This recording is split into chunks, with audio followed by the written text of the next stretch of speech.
Hindi ka dapat nandito. Isang malamig na boses ang bumasag sa tahimik na paghihintay ni Amelia sa VIP lounge ng ospital. Dahan-dahan niyang inangat ang kanyang tingin. Nakatayo sa harap niya si Selena Drake, ang babaeng matagal na niyang pinaghihinalaan, ang aninong unti-unting sumisira sa liwanag ng kanyang pagsasama ni Nathaniel. Ngumiti si Selena, isang nangiting hindi umabot sa kanyang mga mata. Nagpa-check up ka rin ba? O baka naman, dinadalaw mo lang ang asawa ko? Naramdaman ni Amelia ang pag-init ng kanyang pisngi. Hinaplos niya ang kanyang malaking tiyan kung saan natutulog ang 7 buwang anghel nila ni Nathaniel. Asawa ko si Nathaniel, mahinahon ngunit mariin niyang sabi. At ikaw, Selena, ikaw ang hindi dapat nandito. Tumawa si Selena, isang tawang puno ng pangungutya. Talaga ba, Amelia?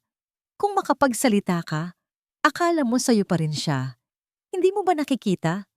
Napipilitan na lang siyang umuwi sa'yo dahil sa batang yan. Itinuro ng daliri ni Selena ang tiyan niya. Kasabay ng salitang iyon, humakbang si Selena papalapit.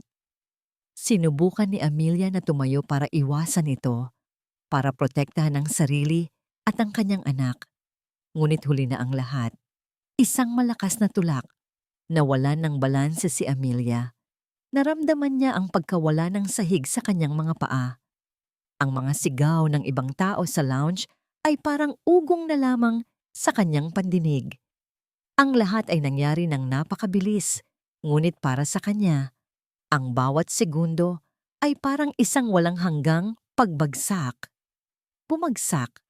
Ang likod niya ang unang tumama sa malamig at matigas na sahig.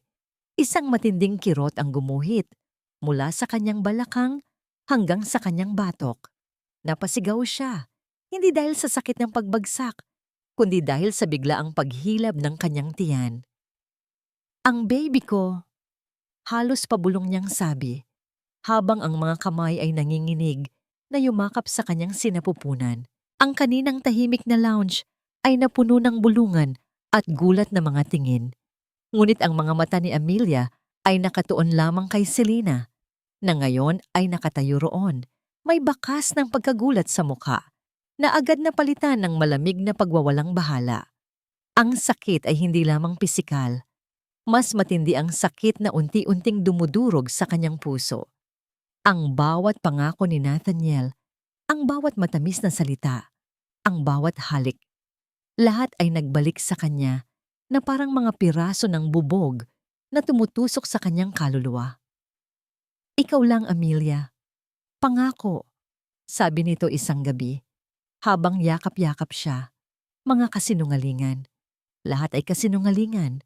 Biglang bumukas ang pinto ng lounge. Pumasok si Nathaniel.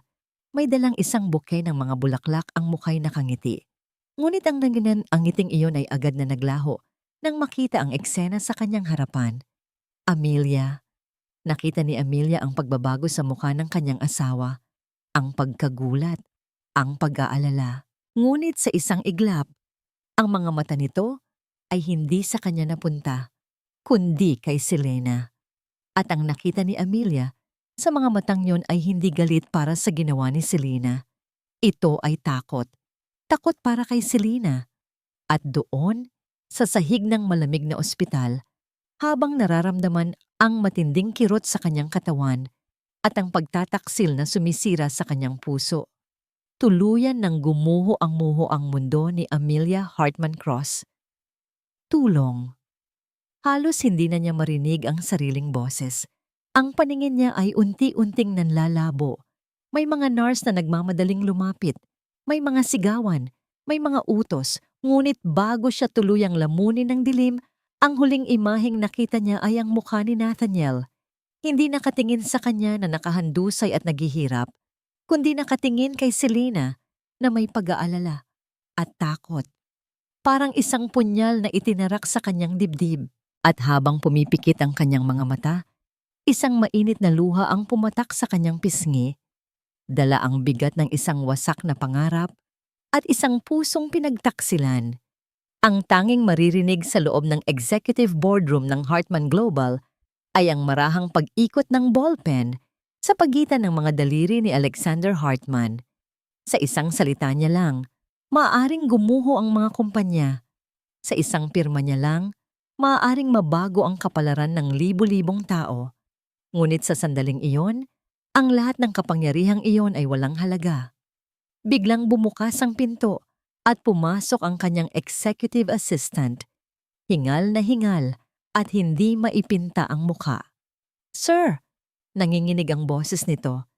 "Si Ma'am Amelia po." Hindi na nito kailangang tapusin ang sasabihin. Sa isang iglap, tumayo si Alexander, ang upuang katad ay tumalsik sa likuran niya. Ang lamig at awtoridad sa kanyang mga mata ay napalitan ng isang damdaming matagal na niyang hindi naramdaman. Purong takot. Saan? Iyon lang ang salitang lumabas sa kanyang bibig, matigas at mabigat. Ang biyahe papuntang ospital ay isang malabong alaala ng mga bumibilis na gusali at mga sumisigaw na busina. Hindi niya pinansin ang mga pulang ilaw. Wala siyang pakialam sa mundo sa labas. Ang tanging laman ng isip niya ay ang kanyang unika hija, ang kanyang si Amelia. Pagdating niya sa ospital, ang presensya niya pa lang ay tila isang bagyo na humahawi sa daan. Tumabi ang mga tao na parang nahawi ng isang hindi nakikitang puwersa. "Nasaan ang anak ko? Nasaan si Amelia Hartman Cross?" Sigaw niya sa unang nurse na nakita. Nang dinala siya sa harap ng emergency room, nakita niya ito. Si Nathaniel Cross, ang lalaking ipinagkatiwalaan niya sa kanyang anak, ay nakasandal sa pader. Ang mukha'y nakasubsob sa kanyang mga palad. Ngunit hindi si Nathaniel ang mahalaga. Ang mahalaga ay ang sinabi ng doktor na kalalabas lang. "Mr. Hartman, stable na po ang kondisyon ng inyong anak at ng sanggol. We were able to stop the premature labor. Kailangan lang niya ng masusing pagbabantay at pahinga." Naramdaman ni Alexander ang pagluwag ng kanyang dibdib na para bang isang bakal na kamay ang bumitaw mula sa pagkakapiga nito. Huminga siya ng malalim, ang unang malinis na hininga mula nang matanggap niya ang tawag. Ngunit kasabay ng paghupa ng takot ay ang pag-akyat ng isang mas madilim at mas mapanganib na emosyon. Galit. Isang dalisay at walang hangganang galit. Dahan-dahan siyang naglakad papunta kay Nathaniel. Bawat hakbang ay mabigat. Bawat yabag ay may dalang bigat ng isang paparating na paghuhukom. Naramdaman ni Nathaniel ang kanyang pagdating at dahan-dahang itinaas ang kanyang tingin. Puno ng takot ang mga mata ni Nathaniel. "Alexander." "Sir, hindi ko..." Hindi na niya natapos ang sasabihin. Sinunggaban ni Alexander ang kwelyo ng damit ni Nathaniel at ibinalibag ito sa pader. Umalingaw-ngaw ang malakas na kalabog sa tahimik na hallway. "Anong ginawa mo?" Ang boses ni Alexander ay hindi pa sigaw. Ito ay isang bulong na mas malamig pa sa yelo. Isang bulong na nangangako ng kamatayan. "Ipinagkatiwala ko sa iyo ang buhay ng anak ko. Ibinigay ko sa iyo ang lahat. At ito ang isusukli mo? Wala. Wala akong kasalanan. Si Selena, siya. Huwag mong babanggitin ang pangalan ng babaeng iyon sa harapan ko." Diniinan ni Alexander ang pagkakahawak. Ang mga ugat sa kanyang braso ay lumitaw.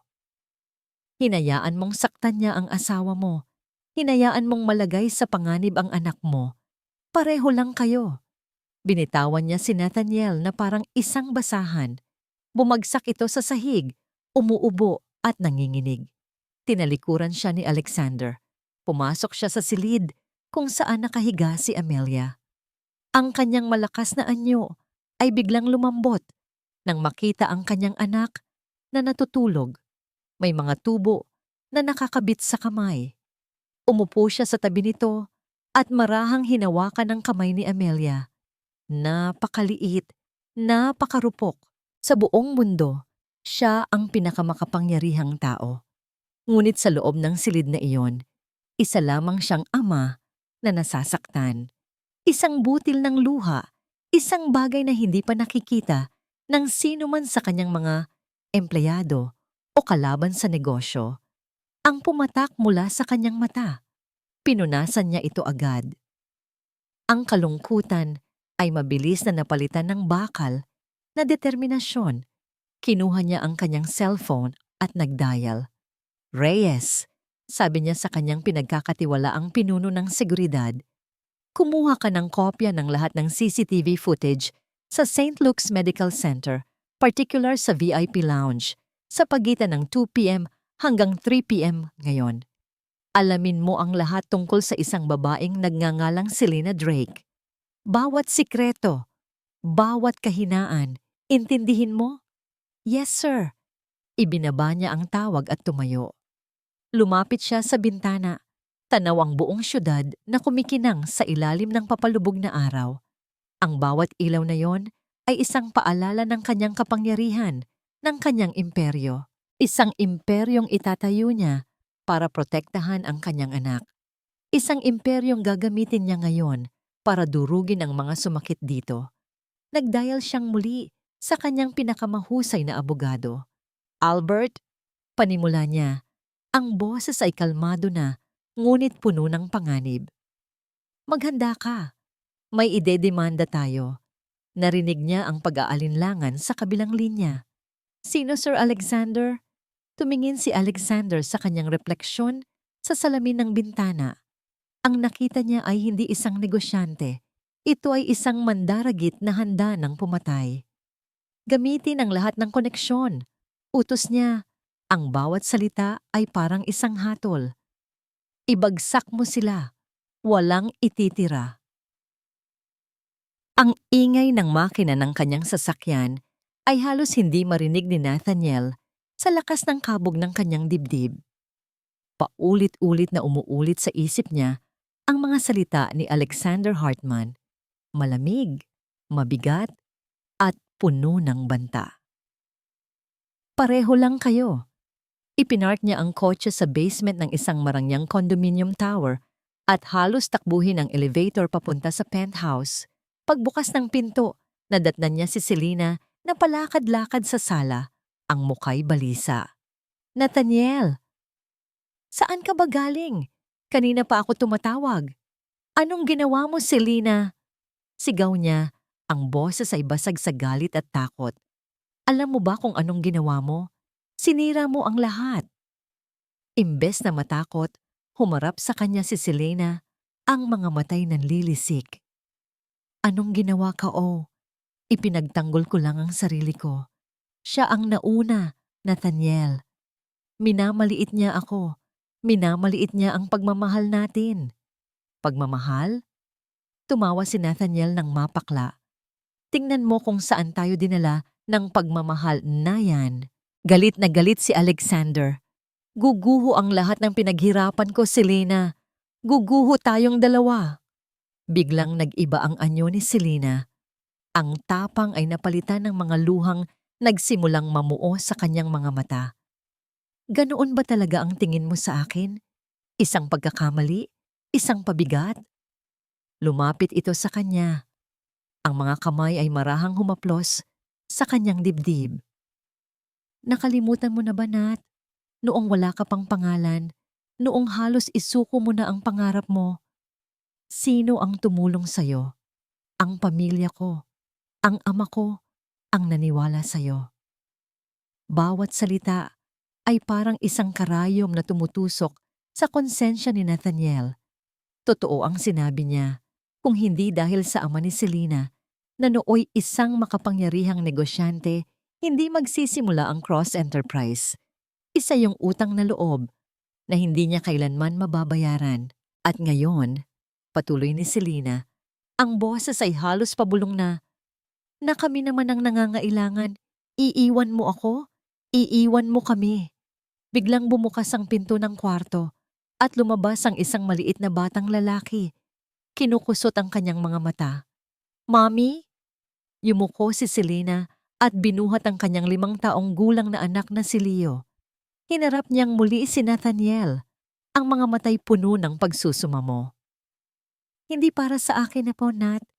Kung hindi na para sa akin, gawin mo ito para sa kanya, sabi niya, habang hinahaplos ang buhok ng bata. Lahat ng ginagawa ko, lahat ng tinitiis ko, Para sa kinabukasan niya, ayokong maranasan niya ang hirap na dinanas ko. Utang mo ito sa amin, Nathaniel. Utang mo ito sa alaala ng ama ko. Natigilan si Nathaniel. Sa isang tabi ay ang galit ni Alexander Hartman, isang higanting kayang durugin siya anumang oras. Sa kabilang tabi ay si Selena, gamit ang kanilang nakaraan at ang isang inosenteng bata para igapos siya sa kasalanan at responsibilidad. Napapikit siya ng mariin. Ang takot na mawala ang kanyang kumpanya, ang kanyang kayamanan, ang lahat ng kanyang pinaghirapan ay mas matimbang kaysa sa takot na mawala ang kanyang kaluluwa. Dinukot niya ang kanyang cellphone, ang mga daliri ay nanginginig. Nagdial siya sa kanyang legal team. "Ricardo?" sabi niya. Ang boses ay halos hindi na niya makilala. May problema, isang malaking problema. Nakinig siya sa mga tanong ng abogado at sa bawat sagot niya, mas lalo siyang lumulubog sa kumunoy ng kasinungalingan. "Kailangan nating mag-release ng official statement," utos niya. "Gawan niyo ng kwento. Sabihin nating si Amelia ang unang nag-provoke, na sinugod niya si Selena. Gawin niyo ang lahat para palabasin na biktima si Selena dito." Pagkatapos ng tawag, ibinaba niya ang telepono. Tumingin siya sa salamin sa pader ng penthouse. Ang lalaking nakatingin pabalik ay hindi na ang CEO ng Cross Enterprise. Ito ay isang estranghero, isang duwag. Biglang umilaw ang screen ng kanyang cellphone. Isang text message mula kay Amelia. "Umuwi ka, mag-usap tayo." 5 salita. 5 salitang nag-aalok ng isang huling pagkakataon, isang maliit na sinag ng liwanag sa gitna ng kadilimang nilikha niya. Nagsimula siyang mag-type ng sagot. "Papunta na ako." Binura niya. "Patawarin mo ako." Binura niya ulit. Napabuntong hininga siya. Walang salita ang makakapag-ayos nito. Walang salita ang makakapagpaliwanag sa takot na bumabalot sa buong pagkatao niya. Tinitigan niya ang mensahe ni Amelia, ang huling tulay na nag-uugnay sa kanya sa kanyang dating buhay. At sa isang iglap, pinindot niya ang power button. Namatay ang screen, nawala ang mensahe. Pinili niya ang katahimikan. Pinili niya ang kasinungalingan. Pinili niya ang kadiliman. Hindi nagsisigaw si Alexander Hartman. Hindi siya nagdadabog. Ang kanyang paghihiganti ay hindi isang biglaang pagsabog, kundi isang malamig at kinakalkulang bagyo na unti-unting nabubuo sa abot-tanaw. Sa kanyang opisina na natatanaw ang buong lungsod, nagsimula siyang gumalaw. "Good morning, Senator." Panimula niya sa unang tawag sa telepono. "I was reviewing some government contracts." "Yes, and I noticed a significant portion is handled by Cross Enterprise. I think it's time for a change. I have a more reliable company in mind." Isang tawag, isang kontratang nagkakahalaga ng bilyon-bilyon ang nawala kay Nathaniel. "Mr. Tanaka," sabi niya sa susunod na tawag sa isang international investor. "About our joint venture with Nathaniel Cross, I'm pulling out. My reasons are my own, but I assure you, staying with him would be a financial mistake." Pangalawang tawag, isang partnership na binuo sa loob ng 5 taon ang gumuho. Sunod-sunod. Parang isang general na naguutos sa kanyang mga sundalo. Pinutol ni Alexander ang bawat ugat na nagbibigay buhay sa imperyo ni Nathaniel Cross. Walang ingay, walang eskandalo. Isang tahimik na pagpatay sa mundo ng korporasyon. Pag-uwi niya sa kanyang mansyon ng gabing iyon, ang katahimikan ay mas mabigat kaysa sa anumang sigaw. Dumiretso siya sa dating silid ni Amelia. Nakabukas ang pinto. Nakaupo ang kanyang anak sa sahig, sa gitna ng malaking kwarto. Nakakalat sa paligid niya ang kanilang mga wedding photos. Isa-isa, marahan niyang tinatanggal ang mga litrato mula sa mamahaling silver frames. Ang kanyang mukha ay kalmado, ngunit ang kanyang mga mata ay walang buhay. Hindi siya umiiyak. At iyon ang mas lalong nagpadurog sa puso ni Alexander. Mas gugustuhin pa niyang makitang sumisigaw at nagwawala ang kanyang anak kaysa sa ganitong katahimikan. Kumuha siya ng isang baso ng maligamgam na gatas mula sa kusina at dinala ito sa kwarto. Inilapag niya ito sa tabi ni Amelia. Hindi nagsalita si Amelia. Tumingin lang ito sa kanya, isang tinging puno ng pasasalamat at pagod. Umupo si Alexander sa sahig, sa tabi niya. Hindi siya nagtanong, hindi siya nagpayo. Hinayaan lang niya ang kanyang presensya na maging isang pader na masasandalan ng kanyang anak sa gitna ng pagguho ng mundo nito. Pagkaraan ng ilang sandali, kinuha ni Amelia ang baso ng gatas at uminom. "Salamat, Dad." Bulong niya, ang unang mga salitang narinig ni Alexander mula sa kanya mula nang lumabas ito ng ospital. Tumangulang si Alexander. Sa sandaling iyon, ang makapangyarihang bilyonaryo ay isa lamang amang gustong alisin ang sakit na nararamdaman ng kanyang anak. Kinabukasan, habang nag-aalmusal si Alexander, dumating ang kanyang pinuno ng seguridad na si Reyes. Inilapag nito sa mesa ang isang maliit at itim na USB flash drive. Walang palamuti. Simple lang. Ngunit alam ni Alexander na ang maliit na bagay na yon ay naglalaman ng isang bombang sasabog anumang oras. "Sir, ito na po ang video," sabi ni Reyes sa mahinang boses. Tinitigan ni Alexander ang USB. "Malinaw ba?" "Malinaw na malinaw, sir," sagot ni Reyes. Bawat anggulo, bawat detalye. Tumango si Alexander. "Good, you may go." Naiwan siyang mag-isa sa malawak na dining hall, katabi ang USB na parang isang sandata. Hindi pa ito ang tamang panahon para gamitin ito. Kailangan niya ng tamang lugar, tamang pagkakataon, kung saan pinakamalakas ang pinsala. Maya-maya pa, pumasok ang kanyang assistant. May dalang isang pile ng mga imbitasyon. "Sir, these are the invitations for this month's events."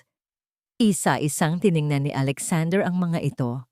Mga business launch, mga political dinner, mga walang kwentang pagtitipon. Ngunit sa ilalim ng lahat, may isang imbitasyon na nakakuha ng kanyang atensyon. Gawa sa makapal na cardstock na may gintong kaligrapiya, the Annual Charity Gala for Children's Hope Foundation.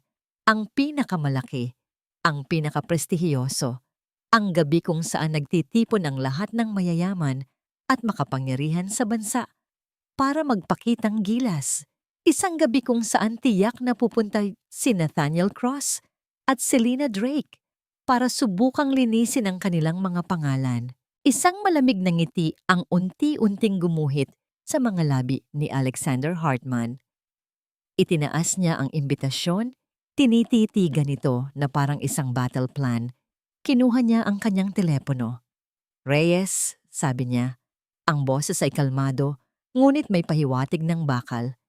"Siguraduhin mong mayroon tayong access sa AV room ng Peninsula Grand Hotel sa gabi ng charity gala."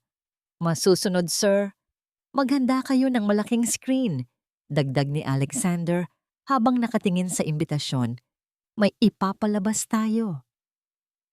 Ang hangin sa loob ng Grand Ballroom ng Peninsula Grand Hotel ay puno ng amoy ng mamahaling pabango at tunog ng mahihinang tawanan. Ang mga nagkikislapang alahas sa leeg at braso ng mga kababaihan ay nakikipagpaligsahan sa libu-libong ilaw ng mga chandelier sa itaas. Para kay Amelia, ang lahat ng ito ay isang malaking kasinungalingan. Isang magandang entablado kung saan itinatago ng lahat ang kanilang mga tunay na kulay. "Sigurado ka ba dito, anak?" Tanong ng kanyang ama sa tabi niya bago sila pumasok. "Hindi mo kailangang gawin to." Tumingin si Amelia sa kanyang ama at sa unang pagkakataon, sa loob ng maraming araw, isang maliit na ngiti ang sumilay sa kanyang mga labi. "Kailangan ko, Dad. Kailangan kong harapin sila para sa sarili ko." At sa mga salitang yun, humakbang siya papasok sa ballroom. Nakasuot siya ng isang simpleng pulang bestida. Hindi ito magarbo, ngunit sa kulay nitong sumisimbolo sa tapang at sa paraan ng kanyang paglalakad, tuwid ang likod, taas ang noo. Lahat ng mata ay napabaling sa kanya. Huminto ang mga bulungan. tumingil ang mga tawanan. Ang pagdating ni Amelia Hartman Cross, matapos ang mga kumakalat na tsismis, ay parang isang bato na inihagis sa isang tahimik na lawa. Nakita niya sila sa kabilang dulo ng ballroom. Si Nathaniel, guwapo sa kanyang itim na tuxedo, at si Selena, nakakapit sa braso nito na parang isang tropeo. Suot ang isang kumikinang na puting gown. Sila ang sentro ng atensyon hanggang sa pagdating niya. Nagtagpo ang kanilang mga mata. Nakita ni Amelia ang pagkagulat sa mukha ni Nathaniel, ang inis at pagkainsiguro sa mukha ni Selena. At sa sarili niya, wala. Isang kalmadong kawalan. Ang puso niya ay hindi na tumibok ng mabilis. Ang mga kamay niya ay hindi na nanginginig. Tapos na ang panahon ng pananabik at sakit. Iniwasan niya ang kanilang mga tingin at nagpatuloy sa paglalakad kasama ang kanyang ama patungo sa kanilang mesa. Ang buong gabi ay isang pagsubok sa kanyang katatagan. Ang mga mapanuring tingin, ang mga pabulong na komento. Ngunit hindi siya natinag. Bawat ngiti, bawat tango, ay isang tahimik na pagpapahayag ng kanyang lakas. Hanggang sa dumating ang oras para sa talumpati ng pangunahing sponsor ng gabi. Nathaniel Cross. Umakyat siya sa entablado. Ang kanyang boses ay malakas at kumpiyansa habang nagsasalita siya tungkol sa pag-asa at pagtulong sa mga bata. Ngunit habang nagsasalita siya tungkol sa integridad at katapatan, hindi maiwasan ni Amelia na mapangiti ng mapait. Ang integridad, sabi ni Nathaniel, nakatingin sa mga manunood, ay ang paggawa ng tama, kahit na walang nakatingin. At sa sandaling iyon, nagdilim ang ballroom. Isang malaking screen sa likod ng entablado na kanina'y nagpapakita lang ng logo ng event, ang biglang umilaw. Walang tunog. Tanging imahe lamang. Ang pamilyar na interior ng VIP lounge ng ospital. Si Amelia, nakaupo. Masayang hinahaplos ang kanyang tiyan. Ang pagdating ni Selena, ang mainit nilang pagtatalo, at pagkatapos, ang eksenang nagpatahimik sa buong mundo. Ang malinaw, hindi maikakailang pagtulak ni Selena, ang mabagal na pagbagsak ni Amelia, ang kanyang mukha na puno ng sakit at gulat. Isang kolektibong hininga ng pagkagulat ang narinig sa buong ballroom. Ang katahimikan ay nakakabingi. Maging ang mga waiter ay napatigil sa kanilang ginagawa. Sa entablado, natigilan si Nathaniel. Ang kanyang bibig ay bahagyang nakabukas. Ang mga salita ay nawala. Napatingin siya sa screen sa likuran niya. Pagkatapos ay kay Selena sa audience, na ngayon ay kasing putla ng kanyang suot na bestida. Ang video ay nagpatuloy. Ipinakita ang pagdating ni Nathaniel, ang paglapit niya. At ang pinakamasakit sa lahat, ang kanyang mga mata na puno ng pag-aalala, hindi para sa asawang nakahandusay-dusay, kundi para sa babaeng nanakit dito. Nang matapos ang video, bumalik ang mga ilaw, ngunit ang katahimikan ay nanatili. Pagkatapos, nagsimula ang mga bulungan. Mahina sa simula, hanggang sa ito ay naging isang malakas na ugong ng paghuhusga. Ang mga kamera ng media na naroon para sa event ay nagsimulang mag-flash, hindi na para sa charity, kundi para sa iskandalong nabuksan sa kanilang harapan. Sa gitna ng kaguluhang yon, tumayo si Amelia. Hindi siya tumingin kay Nathaniel, hindi siya tumingin kay Selena. Kalmado siyang naglakad palabas ng ballroom. Ang kanyang pulang bestida ay parang isang bandila ng tagumpay sa gitna ng digmaan. Bawat hakbang niya ay matatag. Bawat hakbang ay palayo sa kasinungalingan. Paglabas niya sa pinto, naghihintay ang kanyang ama. Walang salita. Tumangulang si Alexander, isang tango ng paghanga at pagmamalaki. Ngunit nang makapasok si Amelia sa loob ng kanilang sasakyan, nang masarado na ang pinto at wala nang nakatingin, ang katatagan na ipinakita niya ay biglang gumuho. Yumakap siya sa kanyang tiyan, at ang mga luhang matagal niyang pinigilan ay bumuhos na parang isang sirang dam. Humagulgol siya. Hindi dahil sa kalungkutan para sa nawalang pag-ibig, kundi dahil sa sakit ng pagpapalaya. Ang bawat hikbi ay isang pagpapaalam. Sa bawat patak ng luha, tinatanggap niya ang katotohanan na para iligtas ang kanyang sarili at ang kanyang anak, kailangan niyang tuluyang wasakin ang buhay na minsan niyang pinangarap. Ang tunog lang ng nag-iisang teleponong walang tigil sa pagring ang sumisira sa katahimikan ng opisina ni Nathaniel. Madaling araw na ngunit ang mga ilaw sa Cross Enterprise Tower ay nanatiling nakasindi. Sa labas, nag-aabang ang mga media van na parang mga buwitreng naghihintay sa isang mamamatay na hayop. Patayin mo yan! Utos ni Nathaniel. Ang boses ay paos. Nakaupo siya sa dilim. Isang baso ng whiskey sa kanyang nanginginig na kamay. Pinatay ni Selena ang telepono. Ang kanyang mamahaling puting gown mula sa gala ay lukot na ngayon.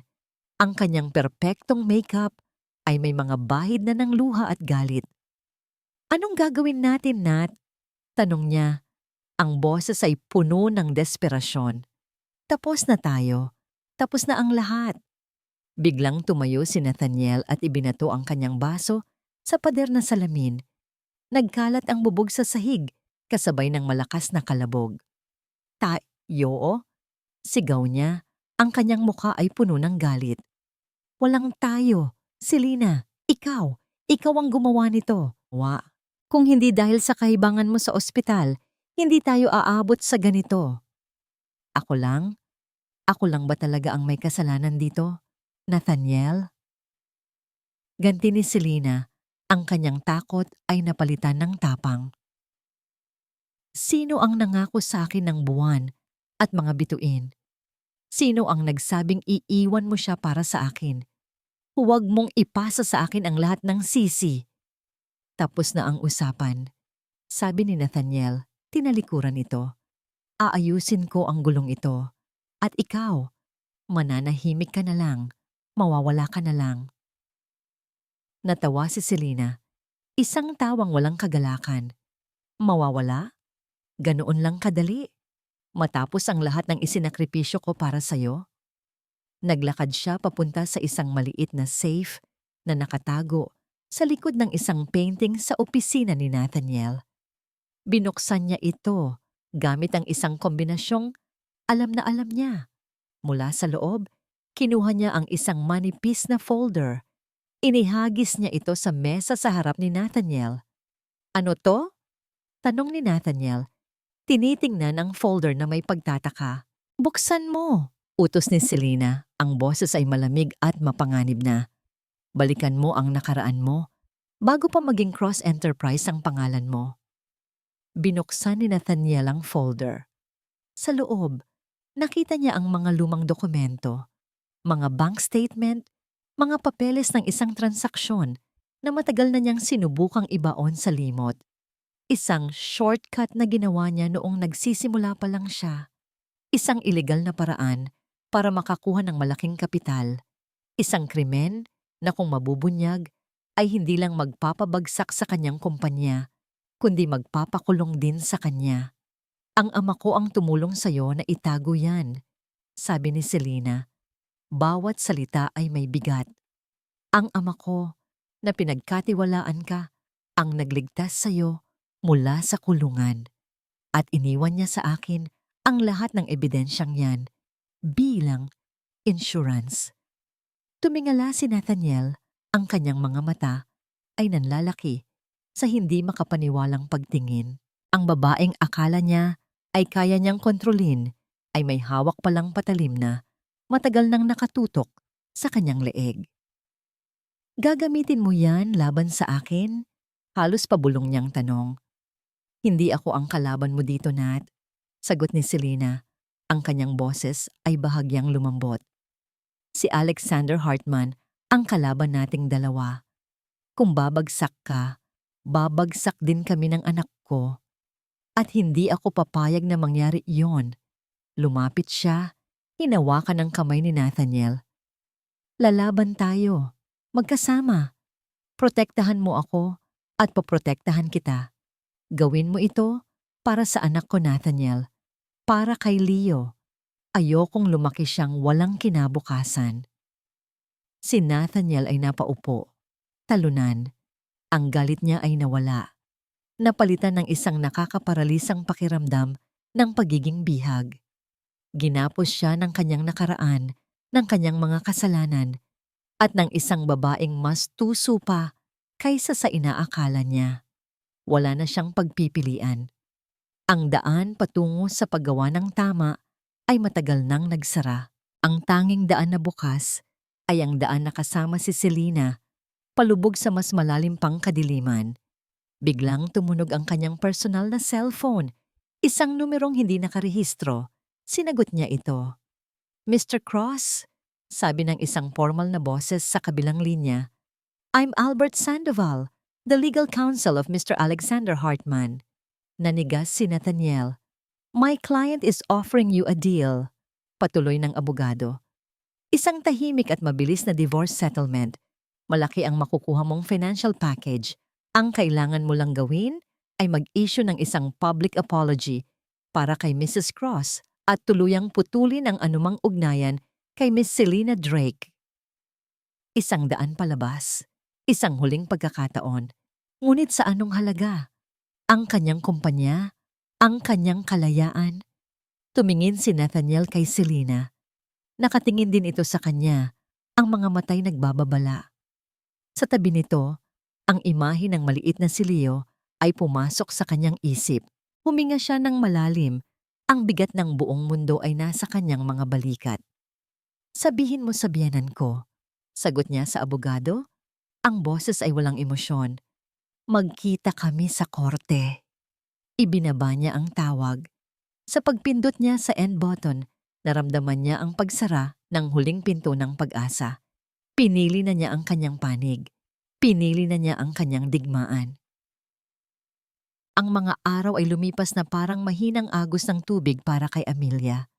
Matapos ang gabi ng charity gala, isang kakaibang katahimikan ang bumalot sa kanyang buhay. Hindi na niya binubuksan ang telebisyon o nagbabasa ng balita. Pinili niyang ihiwalay ang sarili mula sa ingay ng iskandalong nilikha ng gabing iyon. Ang kanyang mundo ngayon ay umiikot na lang sa paghahanda para sa pagdating ng kanyang anak. Sa isang maliwanag na hapon, habang nag-iisa siyang namimili ng mga gamit para sa sanggol, naramdaman ni Amelia ang isang bagay na matagal na niyang hindi naramdaman. Isang tunay na ngiti. Habang hawak ang isang pares ng maliliit na medyas, naisip niya ang maliliit na paa na magsusuot nito. Habang hinahaplos ang malambot na tela ng isang kumot, naisip niya ang mainit na yakap na ibibigay niya sa kanyang anak. Sa kauna-unahang pagkakataon, ang kanyang hinaharap ay hindi na tungkol kay Nathaniel o sa kanilang nawasak na pangarap. Ito ay tungkol sa isang bagong buhay, isang bagong pag-asa. Ito ay tungkol sa kanya at sa kanyang anak na si Noah, ang pangalang matagal na niyang napili. Pag-uwi niya sa mansyon ng kanyang ama, napansamantala niyang naging kanlungan. Nadatnan niya itong naghihintay sa library. Ang mukha ay seryoso. "Amelia, anak, kailangan nating mag-usap," sabi ni Alexander. Ang boses ay mababa. Umupo si Amelia. Inilapag ang mga pinamili. "Tungkol saan po, Dad?" Tumawag ang abogado ni Nathaniel, sabi ni Alexander. Hindi makatingin ng diretso sa kanya. Tinanggihan niya ang settlement. Handa siyang lumaban sa korte. Naramdaman ni Amelia ang isang pamilyar na kirot sa kanyang dibdib. Ngunit hindi na ito kasing tindi ng dati. Ito ay mas katulad ng isang pagkadismaya. "Bakit?" Pagkatapos ng lahat ng nangyari. "Dahil sa babaeng yon," sagot ni Alexander. Ang galit ay bumalik sa kanyang boses. Hawak siya ni Selena Drake sa leeg. "Kaya naman, inutusan ko ang aking mga investigador na halongkatin ang bawat buto sa buhay ng babaeng iyon. Kailangan natin ng armas para sa korte." Napakunot ang noo ni Amelia. Hindi niya gusto ang direksyong tinatahak ng usapan. Ang gusto lang niya ay kapayapaan. "Dad, ayoko na po ng gulo." Hindi ito gulo, anak. Ito ay pagkuha ng hustisya. Pagputol ni Alexander. Inilapag niya ang isang brown na folder sa mesa sa pagitan nila. At sa paghahanap natin, may natuklasan kami. Isang bagay na mas malaki pa kaysa sa inaasahan natin. Nag-aalangan man ay kinuha ni Amelia ang folder at binuksan ito. Sa loob ay may mga kopya ng mga opisyal na dokumento, isang birth certificate, mga medical records mula sa isang ospital sa probinsya. Ang pangalan sa birth certificate ng bata, si Leo Drake, ay hindi tumutugma sa pangalan ng ina. Ang ina na nakalista ay si Maria Cristina Drake, hindi si Selena. Sa ilalim nito, may isa pang dokumento, isang death certificate para kay Maria Cristina Drake na namatay 5 taon na ang nakalipas dahil sa isang car accident. Tumingin si Amelia sa kanyang ama. Ang kanyang mukha ay puno ng pagkalito. Sino si Maria Cristina? Kapatid ni Selena, sagot ni Alexander. Ang kanyang boses ay seryoso. Ang nakababatang kapatid niya. Namatay siya ilang linggo lang matapos niyang isilang ang kanyang anak. Unti-unting nag-sink in kay Amelia ang lahat. Ang bawat piraso ng puzzle ay nagsimulang magkabit-kabit sa kanyang isipan. Ang desperasyon ni Selena, ang palagi nitong paggamit sa bata bilang dahilan. Ang ibig niyong sabihin, hindi niya matapos ang sasabihin, ang kanyang boses ay nanginginig sa pagkabigla. Tumango si Alexander. Hindi anak ni Selena si Leo. Pamangkin niya ito. Ginamit niya ang pagkamatay ng kanyang kapatid para angkinin ang bata. Ginamit niya ang isang inosenteng bata bilang kanyang alas, bilang kanyang sandata para igapos si Nathaniel. Napahawak si Amelia sa kanyang tiyan. Ang pagkabigla ay mabilis na napalitan ng ibang emosyon. Hindi galit, hindi rin tuwa dahil meron na silang panlaban. Awa. Naawa siya sa batang si Leo na ginamit sa isang napakaruming laro. Naawa siya sa isang inang nawalan ng pagkakataong makasama ang kanyang anak. Ang buong laban na ito, na nagsimula sa pagtataksil at kasakiman, ay biglang naging mas madilim at mas komplikado.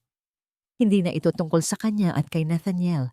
Hindi na ito tungkol sa pera o kapangyarihan.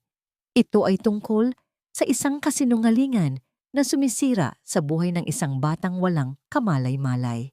Tumayo si Amelia. Ang kanyang mga kamay ay nakapatong sa kanyang sinapupunan na para bang kumukuha ng lakas mula sa kanyang hindi pa isinisilang na anak. Isang bagong determinasyon ang nabuo sa kanyang puso. Tumingin siya ng diretso sa kanyang ama. Dad, sabi niya, ang kanyang boses ay mahinahon, ngunit may bigat ng isang hindi matitinag na desisyon. Itigil niyo na po ang pag-atake sa kumpanya ni Nathaniel. Nagulat si Alexander. Pero anak, may iba akong plano. Pagpapatuloy ni Amelia, ang kanyang mga mata ay nagpapakita ng isang tapang at lakas na ngayon lang nakita ng kanyang ama. Ako na ang tatapos nito. Ang lugar na pinili ni Amelia para sa kanilang pagkikita ay isang maliit at tahimik na coffee shop, malapit sa dagat, malayo sa mga matang mapanghusga ng syudad. Ito ang lugar kung saan sila unang nag-date ni Nathaniel, isang lugar na puno ng mga alaala ng isang mas simpleng panahon. Ngunit ngayon, ang pagpili niya sa lugar na ito ay hindi dahil sa nostalgia. Ito ay isang paalala ng lahat ng nawala. Dumating si Nathaniel. Ang kanyang mukha ay pagod at mas matanda ng ilang taon kaysa sa huling pagkikita nila. Ang dating kumpiyansa ng isang CEO ay napalitan ng bigat ng isang taong pasa ng buong mundo. Amelia, sabi niya, ang boses ay halos pabulong. Salamat sa pagpayag mong makipagkita. Hindi ngumiti si Amelia. Hindi rin siya nagpakita ng galit. Tumingin lang siya dito. Ang kanyang mga mata ay kalmado at malinaw. Umupo ka, Nathaniel. Umupo ito sa tapat niya. Ang katahimikan sa pagitan nila ay mas mabigat kaysa sa anumang salita. Nandito ako hindi para makipag-away. Panimula ni Amelia. Inilabas ang isang folder mula sa kanyang bag. Katulad ng folder na ipinakita sa kanya ng kanyang ama. At marahan itong itinulak sa gitna ng mesa. Nandito ako para ipakita sa iyo ang katotohanan. Napakunot ang noo ni Nathaniel, ngunit binuksan niya ang folder. Nakita ni Amelia ang pagbabago sa kanyang mukha habang binabasa nito ang mga dokumento, ang pagkalito, ang pagtanggi, at sa huli, ang masakit na katotohanan na unti-unting lumalatay sa kanyang kamalayan. Ang birth certificate, ang death certificate, ang mga pangalang hindi tumutugma. Nang matapos siya, binitiwan niya ang mga papel na para bang napaso siya. Tumingala siya kay Amelia. Ang kanyang mga mata ay puno ng isang tanong na hindi niya masabi. Alam ko na ang lahat, Nat, sabi ni Amelia. Ang boses ay matatag. Alam ko na hindi anak ni Selena si Leo. Napayuko si Nathaniel. Ang kanyang mga balikat ay gumuho sa bigat ng katotohanan yon. Ang lahat ng sakripisyo, ang lahat ng kasinungalingan, ang lahat ng pagtalikod niya sa sariling pamilya. Lahat ay para sa isang malaking panloloko. Hindi ko alam, Amelia. Maniwala ka sa akin. Hindi ko alam. Sabi niya, ang boses ay basag. Naniniwala ako sa iyo, sagot ni Amelia. At ang sinseridad sa kanyang boses ay tila mas lalong nagpahirap kay Nathaniel. At iyon ang mas nakakalungkot. Nagpagamit ka. Nagpabulag ka. Hinayaan mong sirain niya ang lahat dahil sa isang kasinungalingan. Huminga ng malalim si Amelia bago magpatuloy. May dalawa kang pagpipilian, Nathaniel. Ang una ay gamitin namin ito sa korte. Ang aking ama ay sisiguraduhing mabulok si Selena sa kulungan para sa panloloko. At ikaw, bilang kasabwat niya, ay babagsak kasama niya. Mawawala sa iyo ang lahat. Tumingin si Nathaniel, ang mukha ay puno ng pagkatalo. At ang pangalawa? Ang pangalawa, sabi ni Amelia, ay ikaw mismo ang gumawa ng tama. Hinawakan ni Amelia ang kanyang tiyan. Gawin mo ang tama, hindi para sa akin, at tiyak na hindi para sa'yo. Gawin mo ito para sa batang ginamit niya, para kay Leo, at para sa huling pagkakataon mo na maipakita sa anak natin na ang kanyang ama, sa kabila ng lahat ng pagkakamali, ay may kakayahan pa ring piliin ang tama sa huli. Ang mga salitang yon ay tumagos sa puso ni Nathaniel na parang isang kutsilyo. Hindi ito isang banta. Ito ay isang hamon. Isang hamon sa natitirang onsa ng dignidad sa kanyang pagkatao. Tumayo si Amelia. Tapos na ang kanyang pakay. Hindi na kita mahal, Nathaniel, sabi niya. Ang kanyang mga salita ay hindi mapait, kundi isang simpleng katotohanan. Pero ayokong kamuhian ka ng anak natin. Ang desisyon ay nasa'yo na. Tinalikuran niya ito at nagsimulang maglakad palayo. Iiwan si Nathaniel na mag-isa sa mesang puno ng mga sirang alaala at ng bigat ng isang huling pagpapasya. Habang naglalakad si Amelia palabas ng coffee shop, ang hangin mula sa dagat ay humaplos sa kanyang mukha. Naramdaman niya ang sipa ng sanggol sa kanyang sinapupunan. Isang maliit na paalala ng buhay na naghihintay sa kanya. Hindi niya alam kung ano ang pipiliin ni Nathaniel. Ngunit sa sandaling iyon, hindi na yon mahalaga. Ano man ang mangyari, alam niyang kakayanin niya. Malaya na siya. Ilang sandali pa, narinig niya ang pagring ng telepono ni Nathaniel sa loob. Alam niya kung sino ang tumatawag. Si Selena. Napatigil siya sa paglalakad, ngunit hindi siya lumingon. Hinintay niya. Narinig niya ang isang click. Ang tunog ng isang tawag na tinanggihan. At nagpatuloy si Amelia sa paglalakad, palayo sa kanyang nakaraan, at pasulong sa isang bagong simula. Ang loob ng korte ay solemne at malamig. Isang lugar kung saan ang mga katotohanan ay hinihimay at ang mga kasinungalingan ay inilalantad.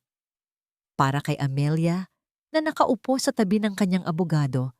Ito ang huling yugto ng isang mahabang bangungot. Si Selena Drake ay nakaupo sa kabilang panig. Ang kanyang mukha ay isang maskara ng tapang, ngunit ang panginginig ng kanyang mga kamay ay hindi maitatago. Si Nathaniel ay wala sa tabi niya.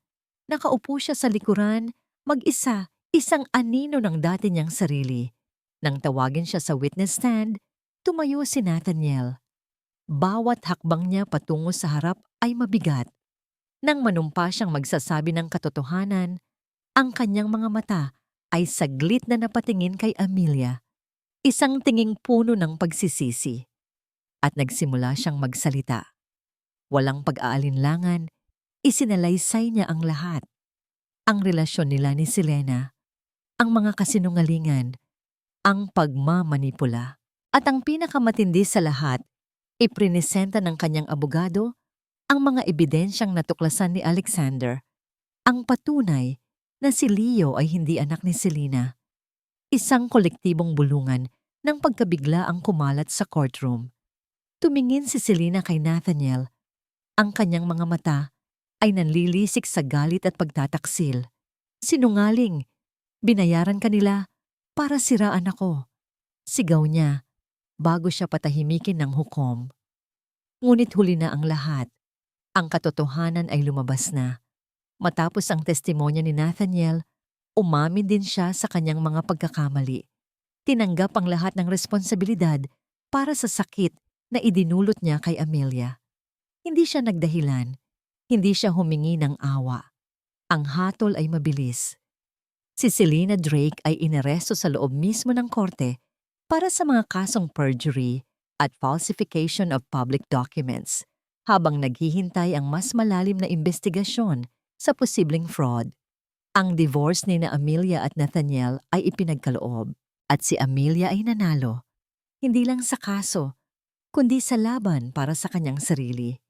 Sa labas ng korte, habang nagkakagulo ang mga reporter, nilapitan ni Nathaniel si Amelia sa huling pagkakataon. Amelia, sabi niya, ang boses ay mahina. Patawad. Alam kong hindi sapat ang salitang yan para sa lahat ng sakit na binigay ko sa'yo. Pero, patawad. Tumingin si Amelia sa lalaking minsan niyang minahal ng buong puso. Wala nang galit. Wala nang sakit. Tanging isang pakiramdam ng pagtatapos. Pinapatawad na kita, Nathaniel, sagot niya. Hindi para sa'yo, kundi para sa akin, para sa kapayapaan ko. Tumalikod siya para umalis, ngunit huminto. Sana mahanap mo rin ang kapayapaan mo. Iyon na ang kanilang huling pag-uusap. Kinabukasan, ipinatawag ni Amelia ang kanyang abogado. Gusto kong gamitin ang isang malaking bahagi ng nakuha kong settlement mula sa divorce para magtayo ng isang trust fund, sabi niya. Para kanino, Ma'am Amelia? Para kay Leo Drake, sagot niya. Walang pag-aalinlangan. Para sa kanyang pag-aaral at kinabukasan. Walang kasalanan ng bata. Karapatan niyang magkaroon ng magandang buhay. Ang desisyong yon, higit pa sa pagkapanalo sa korte, ang nagbigay kay Amelia ng tunay na pakiramdam ng paglaya. Ang pagpapatawad at pagbibigay tulong sa isang inosenteng biktima ng sitwasyon ang tuluyang naghilom sa mga sugat ng kanyang puso. Ilang linggo ang lumipas. Ang ingay ng iskandalo ay unti-unting humina. Ang pangalan ni Nathaniel at Selena ay dahan-dahang nawala sa mga balita. Isang gabi, habang nakatingin si Amelia sa buwan mula sa bintana ng kanyang silid, naramdaman niya ang isang pamilyar na paghilab. Oras na. Sa ospital, sa tabi niya ay ang kanyang ama. Hindi na ang makapangyarihang bilyonaryo, kundi isang sabik na lolo. Hinawakan ni Alexander ang kamay ng kanyang anak sa buong proseso, nagbibigay ng lakas at suporta. At sa pagsikat ng araw, isang malakas na iyak ng sanggol ang pumuno sa silid. It's a boy, sabi ng doktor. Ngumingiti. Inilapag ng nurse ang maliit na anghel sa dibdib ni Amelia. Habang tinititigan niya ang perpektong mukha ng kanyang anak, ang lahat ng sakit, lahat ng luha, lahat ng paghihirap ay naglaho. "Hello, Noah," bulong niya habang hinahalikan ng malambot na noo nito. "Welcome to the world." Kinuha ni Alexander ang maliit na kamay ng kanyang apo. Tumingin siya sa kanyang anak na ngayon ay isa ng ina. Ang muka'y nagliliwanag sa pagmamahal. Sa sandaling iyon, napagtanto niya na ang tunay na lakas ni Amelia ay hindi nagmula sa kanya o sa kanyang kayamanan. Nagmula ito sa loob. Ang kanyang anak, ang kanyang munting Amelia, ay mas matatag pa kaysa sa inaakala niya. At sa wakas, payapa na siya. 6 na buwan ang lumipas. Ang malakas na hangin mula sa karagatan ay nagdadala ng amoy ng alat at kalayaan. Ito ang bango ng bagong umaga ni Amelia. Nakatira siya ngayon sa isang bahay sa tabi ng dagat, malayo sa magulo at mapagpanggap na buhay ng syudad. Ang bahay ay hindi kasing laki ng mansyon ng kanyang ama o ng penthouse na dati niyang tinirhan kasama si Nathaniel. Ngunit para sa kanya, ito ang pinakamalawak na palasyo sa buong mundo. Dito, ang bawat sulok ay puno ng tawanan ng kanyang anak na si Noah at ang bawat bintana ay nag-aalok ng tanawin ng walang katapusang pag-asa. Isang hapon, habang pinapatulog niya si Noah sa duyan sa kanilang beranda, dumating ang kartero. May iniabot itong isang sulat. Ang selyo ay mula sa isang malayong probinsya. Ang sulat kamay sa sobre ay pamilyar. Binuksan niya ito. Mula kay Nathaniel. "Amelia, kumusta ka na? Kumusta na si Noah? Sana ay nasa mabuti kayong kalagayan. Huwag kang mag-alala. Hindi ko hihingin na makita siya. Wala akong karapatan. Sumusulat ako hindi para manggulo, kundi para magpasalamat. Salamat sa pagbibigay mo sa akin ng pagkakataong gawin ang tama." Matapos ang lahat, umalis ako sa Maynila. Ibinenta ko ang lahat ng natira sa kumpanya. Nagsimula ako ulit dito sa probinsya. Isang maliit na farm, malayo sa lahat. Araw-araw, sinusubukan kong patawarin ang sarili ko. Araw-araw, sinusubukan kong maging isang taong karapat-dapat sa pangalawang pagkakataon na ibinigay ng buhay. Sana, balang araw, mapatawad mo ako ng lubusan at sana maging masaya ka. Kayo ni Noah, karapat-dapat kayo sa lahat ng kaligayahan sa mundo. Nathaniel tinupi ni Amelia ang sulat. Ang kanyang puso ay kalmado. Wala ng sakit, wala ng galit. Tanging isang tahimik na pagtanggap. Inilagay niya ang sulat sa isang kahon kasama ng iba pang mga alaala ng kanyang nakaraan. Isang kabanatang isinara na ng tuluyan. Maya-maya pa isang pamilyar na kotse ang huminto sa tapat ng kanyang bahay. Bumaba mula rito ang kanyang ama, hindi nakasuot ng business suit, kundi isang simpleng polo shirt at slacks. May dala itong isang malaking paper bag na puno ng mga laruan. "Lolo's here," masayang bati ni Alexander. Ang dating kinatatakutang tycoon ay isa na ngayong mapagmahal na lolo. "Dad," ngumiti si Amelia. "Ang aga niyo po yata." "Hindi ko matiis na hindi makita ang paborito kong apo," sabi nito.